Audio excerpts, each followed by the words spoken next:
Hi, my name's Morgan. I'm a services engineer at another Axiom, where I'm the tech lead for Mothership, which is another Axiom's backend as a service platform. Today we're going to be talking about the journey that another Axiom has taken, migrating the backends for our popular VR games to AWS. First, we're going to start out by talking about who we are as another Axiom. Then we're going to talk about the state of the world before we started this project. We're going to briefly cover things that we built on AWS from an architecture and implementation standpoint, and then we're going to cover load testing, cost optimization, and our eventual migration to Graviton.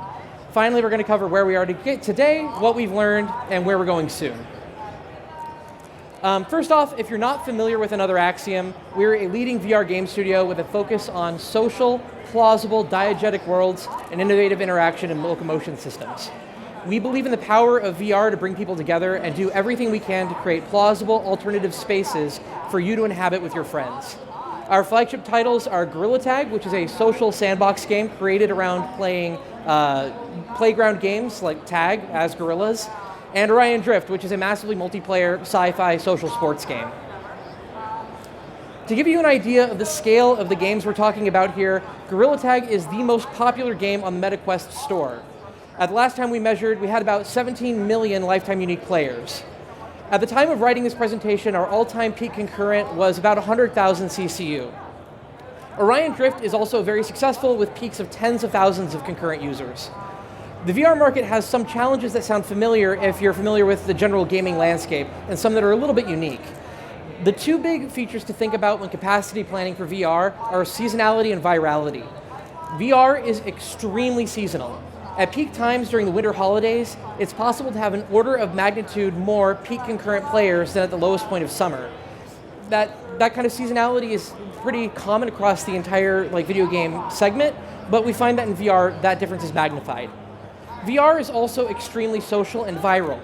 If the broader VR creator community decides to run a big game meetup, you can end up with these massive, semi-unpredictable load spikes. It's a great problem to have, but your infrastructure has to be able to scale to take these sudden hockey stick moments. This leads to the whole reason we're talking today. When I started at another Axiom, everything had been built on a popular third-party platform as a service product. Gorilla Tag was bootstrapped from a single developer, so it didn't make sense for that person to go and build their own backend. As Gorilla Tag took off, we quickly outgrew the off-the-shelf solution. We're big for the VR market, but some of these off-the-shelf backend as a service platforms are dealing with absolutely massive games, particularly on mobile. Our needs don't always line up with what their average game customer needs either, so we spend a lot of time extending that platform and bending it to our needs. Plus, as kind of a smaller fish in a big pond, we had a very limited ability to get support and even less ability to request features or give feedback. As an example, another Axiom's games primarily target the MetaQuest ecosystem. For a large customer, our platform vendor might have been able to get meta integration onto their roadmap. Instead, they gave us some guidance on how to build our own pieces and kind of helped watch us as we bolted them on. They left us with a bunch of dev work to do, new services to support, and a new security service area that we had to deal with all on our own. Once you start building a couple pieces of that size and scale, you start to wonder how much it makes sense to keep a dependency on the rest of that platform. The final straw came during one of the hockey stick viral events I alluded to earlier. We had advance warning of a large creator-driven community event, and we'd warned our partners well in advance, but we still managed to fall over. At that point, we knew we needed to move to an in-house solution so we could take support into our own hands. For those who may not be familiar with what a game backend platform provides, here's a short list of some of the most important features Gorilla Tag needed in order to run as a live service game. Identity and authentication. We need to know who you are and that you're actually allowed to play. Do you own the game? Have you been banned, etc.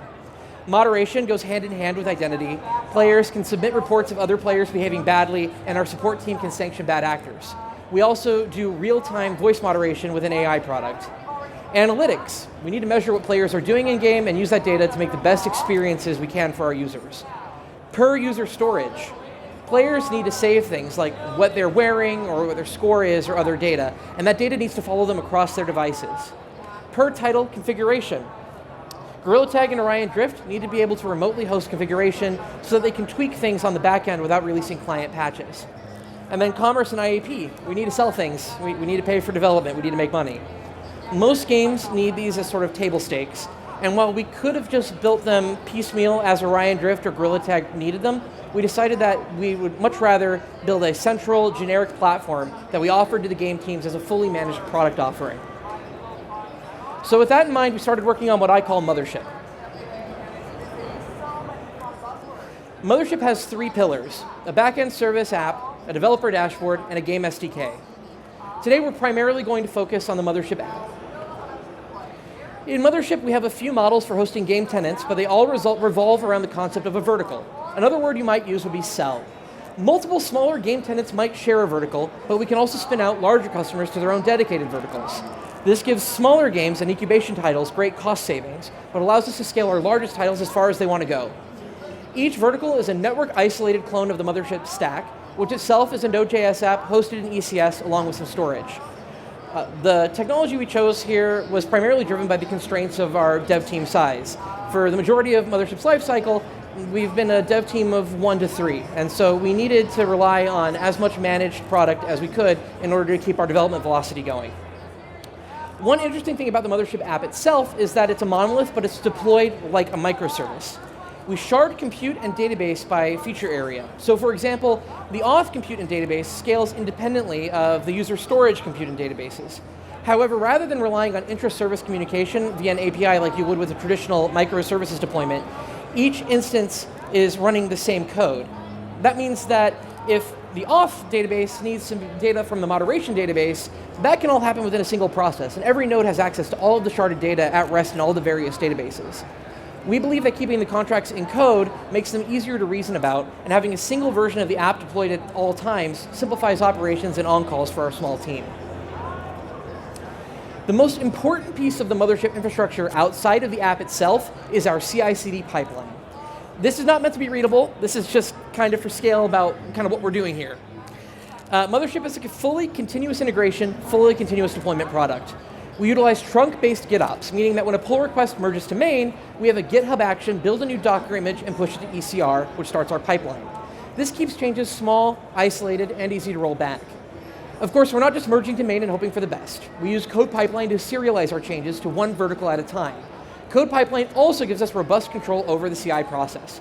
For example, if we have a risky change or a change that can't be fully validated without working with other services in the cloud, we can pause the pipeline at a given point in time and disable transitions out of our pre-prod stages.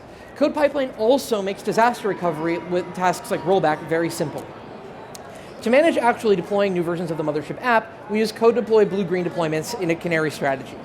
When a new version of the app makes its way to a specific ECS cluster from our code pipeline, code deploy spins up a new set of tasks with the new version of the code, runs an integration test suite, which we run through step functions, and if that passes, routes a fraction of traffic to the new app. We've set up some key reliability metrics with CloudWatch alarms, and if any of those trip at any point during the canary process, the deployment is stopped, rolled back, and the pipeline stops and alerts us so we can address the issues. I want to talk a little bit in depth about our integration test suite, because I think it's a really critical piece of reliability engineering that often gets overlooked. Our integration test suite is a Python Locust test project. Locust is traditionally a load testing framework, but we like how easy it is to model realistic user workflows in its test runs.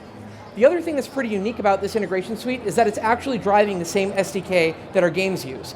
Our game SDK is a C++ SDK, but we have projections up into Python, C#, all sorts of languages, so that higher level languages can take advantage of the same tools that the games are using.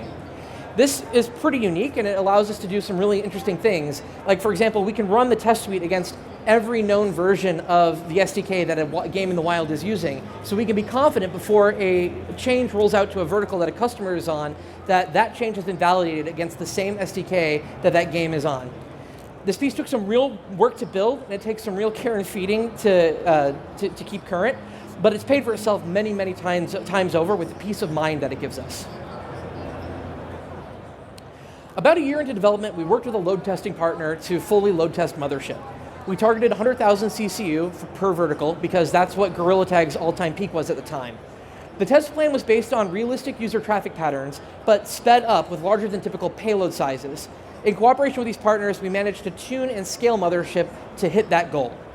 On a previous slide, we showed RDS proxy as part of the architecture diagram, but I want to note that at the time we ran these load tests, that was not yet a product we were consuming due to an incompatibility with another tool in the services.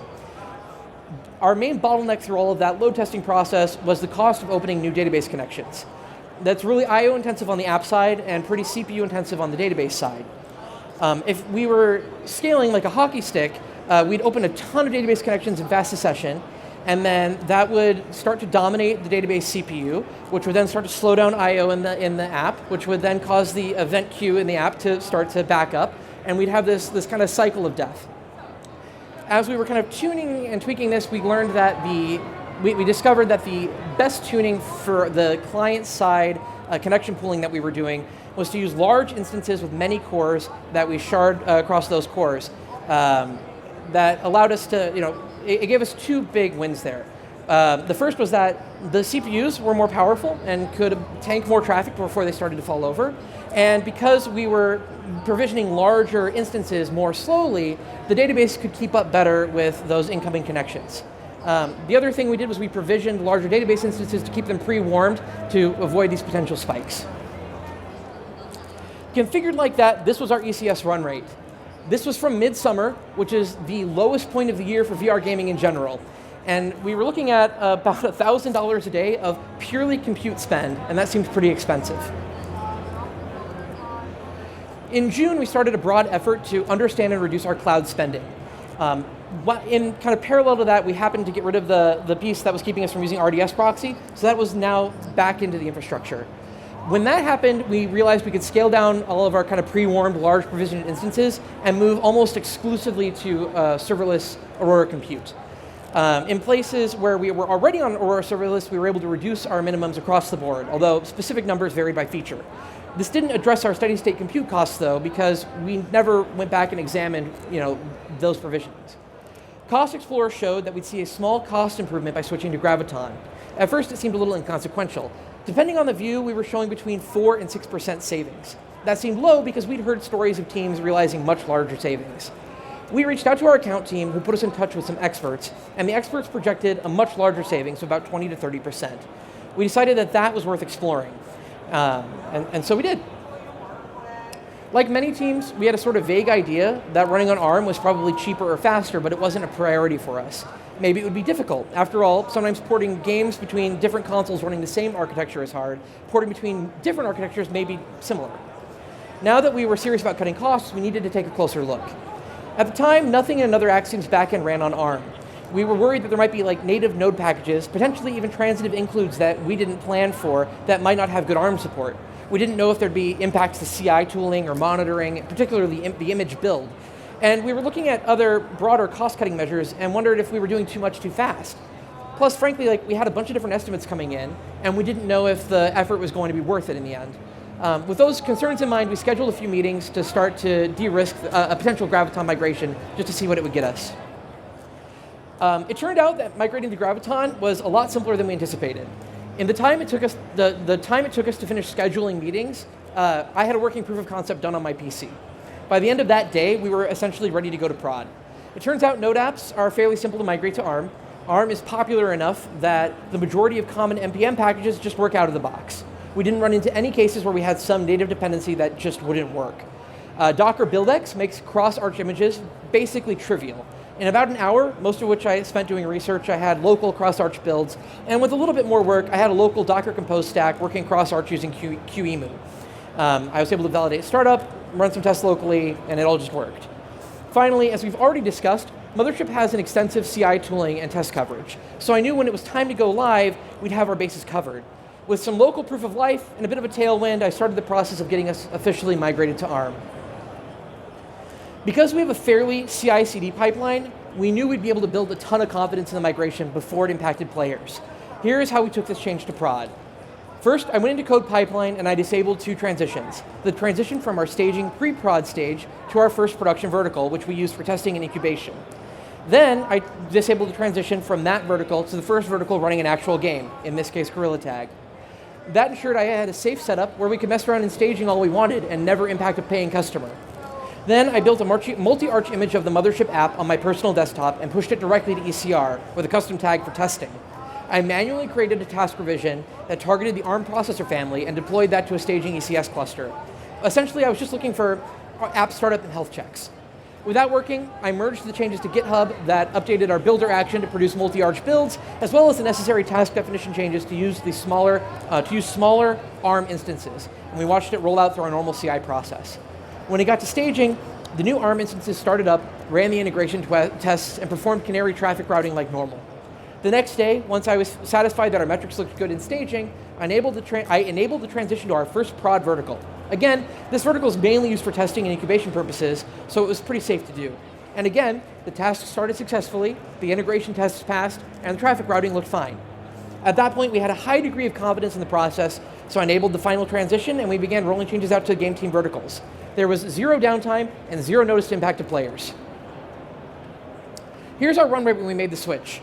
This pricing trend is held to date. We went from about a $1,000 a day spend to about $250 a day, which is just massive. To use some round numbers, that's roughly a 60% compute cost savings, and we saw around a 30% reduction in our total cloud spend with just this change.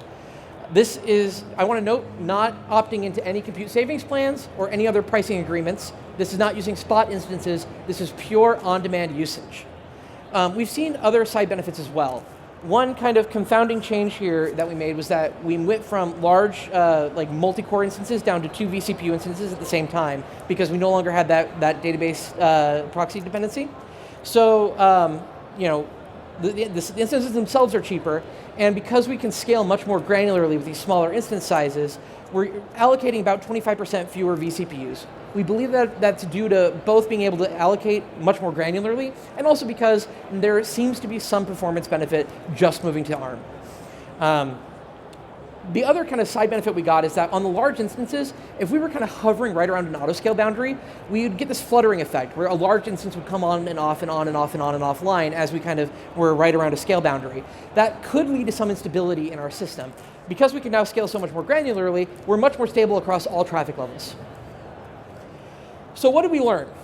First off, it's important to update your assumptions as things change. We ran in a configuration with a ton of unnecessarily expensive compute for much longer than we needed because we never revisited our priors about how the system worked, and how the database connections worked. It's important that as you make any change to a larger system, that you're thinking about the rest of the system and what the knock-on impacts could be. Secondly, some changes that sound big are actually pretty small. It sounds like a huge shift to change processor architectures, but in our case, it was trivial. It's worth going beyond blog post marketing and gut level estimation and getting your hands dirty, even a little, just to understand the work involved in any change. The next 2 points are linked. Cost Explorer tends to way underestimate your savings, and work with your account team to find experts. When we started trying to cut cost, the most valuable step we took was bringing in our account team and sharing our plans and concerns with them. They were able to get us in touch with experts from Graviton, RDS, Elasticache, and a few other services to find places where we were being inefficient. They were able to walk us through potential savings and help us wrap our heads around the effort required. That saved tons of research and helped us focus on the tweaks that would really move the needle. The last and most important thing, I think, is any investment in your CI, CD, and test infrastructure pays huge dividends. I've been very fortunate at another Axiom that I've had complete support from our engineering leadership to make large investments in our tooling here. And now we have incredible confidence that when we deploy code, it'll land in a working state, that it won't break any live game clients, and that we always know what is where and how it got there. It's Mothership's secret weapon for stability. So where does that take us going forward? Ryan Drift and all future games are 100% on Mothership. Gorilla Tag is using Mothership for tons of critical workloads, including authentication and analytics, but there are still a few holdout pieces we're working on migrating. We're exploring different hosting models, including a larger emphasis on multi-tenant verticals to enable low-cost rapid prototyping.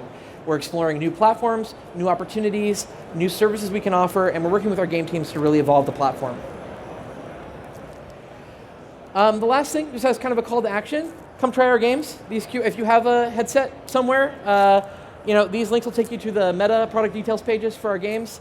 Highly encourage you to check them out. I think they're a lot of fun, and I hope you will too. And that's all I have for you today. So thank you so much. If anybody has any questions or wants to go deeper on anything, I'll be available over there. But otherwise, thank you so much.